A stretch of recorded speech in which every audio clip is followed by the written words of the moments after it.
The sun was barely awake, and the world still yawned in shades of gray when Daniel pressed the old alarm clock on his bedside table. It buzzed the same way it had for years, steady, persistent, merciless. He groaned, rubbed his eyes, and swung his legs out of bed. Another day, he whispered to the silence. But silence wasn't all that filled his small apartment. From the next room came a soft giggle, a sound that made every sleepless night worth it. "Daddy, I'm up already," a little voice called. Daniel smiled. "Of course you are, Sophie. My little sunshine never sleeps in." Sophie was 6, curious, chatty, and too wise for her age. Ever since her mom had passed away 3 years ago, it had been just the two of them, holding each other's world together with duct tape and love. Life wasn't easy. Daniel worked early mornings as a delivery driver and cleaned office floors at night. Between school lunches, laundry, and bedtime stories, there wasn't much time, or money, for anything else. But somehow, he made it work. Every morning, before dropping Sophie at school, they stopped by a small coffee stand near the bus stop. And every morning, Daniel saw her. The woman stood in the same spot, her hair tucked under a faded gray scarf, her hands trembling slightly as she waited for the city bus. Sometimes, she wore a light blue coat, sometimes, a tattered brown one. Her eyes, gentle, distant, always looked tired. Daniel didn't know her name. He only knew she looked lost. One freezing morning, about a month ago, he noticed her struggling with a heavy bag of groceries. Without thinking, he stopped the car, told Sophie to wait, and ran to help. "Let me carry that for you," he said. She hesitated, her voice barely above a whisper. I can manage. I insist," Daniel said kindly. "You'll miss your bus." And that's how it started. From then on, every morning, Daniel made it a habit to stop and help her. Sometimes carrying her groceries, sometimes sharing a cup of coffee, sometimes just offering a warm smile. Sophie, sitting in the back seat, would wave and say, "Good morning, Miss Lady." The woman always smiled faintly, her eyes glistening as if holding back something more than gratitude. Weeks turned into months, and the routine became part of their lives. One morning, rain poured relentlessly, drenching the streets. Daniel spotted the woman again, this time without an umbrella. He stopped the car, grabbed the spare umbrella from the backseat, and rushed to her. "You'll catch a cold out here," he said, holding the umbrella over her. She looked at him, rainwater running down her cheeks, mixing with tears. "You're too kind," she murmured. Daniel shrugged, a little embarrassed. "Kindness doesn't cost much." She smiled, a real, soft smile this time. "You remind me of someone." Life went on. Daniel's days blurred into each other, early shifts, late shifts, bills, school forms, and bedtime cuddles with Sophie. But the woman remained a quiet constant. She never asked for much. She never shared her story. And Daniel never pressed. Some souls, he figured, just needed silent companionship. Until one cold November morning, when everything changed. The day started like any other. Sophie hummed a song in the back seat while Daniel drove down the same route, coffee in hand. But as they reached the bus stop, the woman wasn't there. He frowned, slowing down instinctively. "That's strange," he murmured. Maybe she'd moved. Maybe she'd found a different route. Still, something about her absence tugged at him. The next morning, she returned. But she looked different. Thinner. Paler. There was a heaviness in her eyes that Daniel hadn't seen before. He stopped the car again, as usual, and walked over. "You okay, ma'am? You weren't here yesterday." She looked up at him. Slowly, her lips trembling as she spoke. "I wasn't feeling well, but I couldn't miss today. Need help with your bag?" She nodded, but when he reached for it, her hand brushed his. Her skin was cold, frail, and then she whispered something that made Daniel freeze. "You don't remember me, do you?" Her words hit him like a gust of winter wind. He blinked. "I'm sorry." Her eyes filled with tears. "I didn't think you would. It's been years. But I remember you." Daniel's mind raced. Her face looked familiar now, vaguely, like a half-forgotten dream, but he couldn't place her. "I'm sorry," he said softly.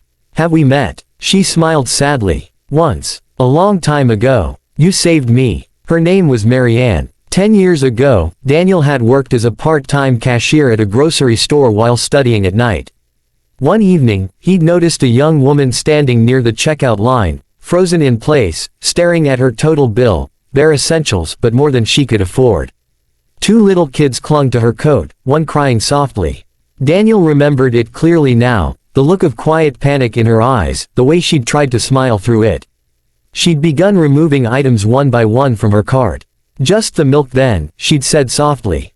And Daniel, against store policy and common sense, had reached into his wallet and paid for her entire bill. He'd even added a loaf of bread and some fruit for her kids. She'd cried then too, just like now. And when she tried to thank him, he'd simply said, "Just promise me you'll be okay." Then life moved on, as it always does. He'd never seen her again.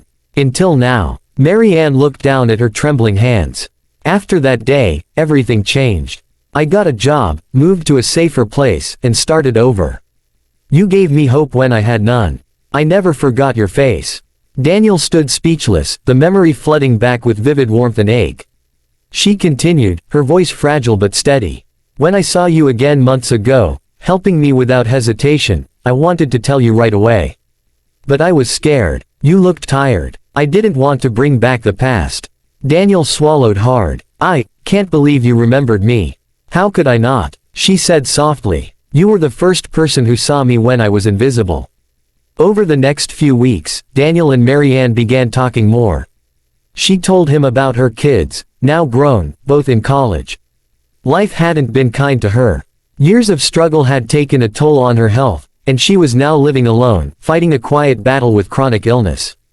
Daniel started checking on her every morning, sometimes bringing breakfast, sometimes just sitting beside her for a few minutes before his shift.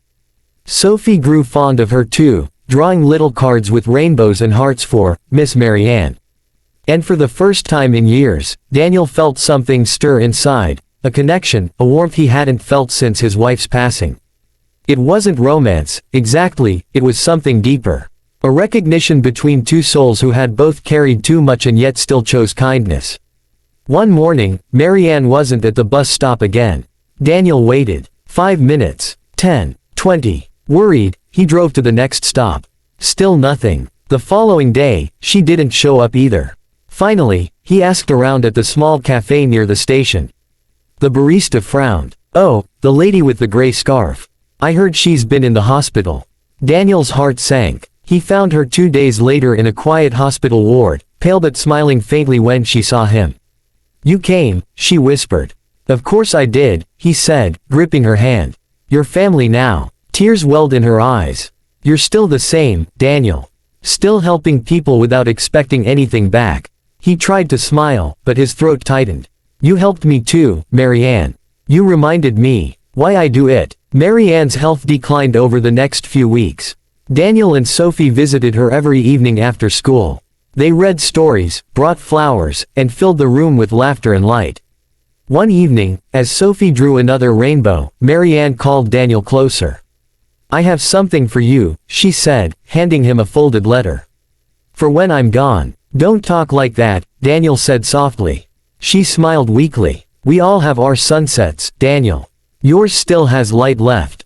Promise me you'll keep shining it on others." He nodded, fighting back tears. "I promise." Mary Ann passed away quietly a few weeks later. At her funeral, there were only a few people, her children, a couple of old neighbors, and Daniel with Sophie holding his hand. Afterward, he opened the letter. Inside was a simple note written in delicate handwriting. "Dear Daniel, you once gave me food when I had none. You gave me warmth when I felt forgotten. And this year, you gave me friendship when I was fading. People like you don't just help others, they teach us how to live with heart. Thank you for saving me twice. Love, Mary Ann." Months passed. The bus stop still stood in the same spot, but it felt different now. Sometimes, when Daniel drove by, he swore he could still see Mary Ann's gentle smile in the morning light. One day, as he and Sophie stopped for coffee, Sophie looked out the window and said, "Daddy, do you think Miss Mary Ann is watching us from heaven?" Daniel smiled. "I think she's watching everyone who needs a little help." And with that, he stepped out of the car, saw an elderly man struggling to carry his groceries, and walked over without hesitation. Because that's what Mary Ann, and life, had taught him. Kindness echoes. Moral: one act of kindness may fade from memory, but its impact can echo through a lifetime.